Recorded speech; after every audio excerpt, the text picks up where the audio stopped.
আজকে আপনাদেরকে দুইটা তাল গাছ দেখাবো, ঠিক আছে? মানে এই দুইটা তাল গাছ দেখার পরে আপনারা অবাক হয়ে যাবেন। দাঁড়ান, দেখতেছেন কি না?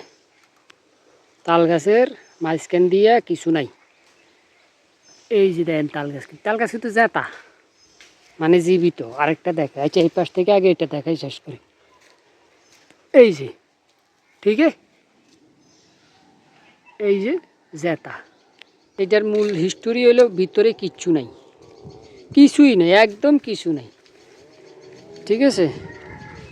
ভিতরে একেবারে ফাঁকা, মানে কিচ্ছু নাই। মানে বিষয়টা অবাক করা একটা বিষয়। দেখেন এই যে এই পাশটাও কিছু নেই। এই তাল গাছ কীভাবে যে জীবিত আছে আমি খালি এটাই ভাবতেছি। হাড়ি ফুড়ি এটা সদর বদর রয়েছে।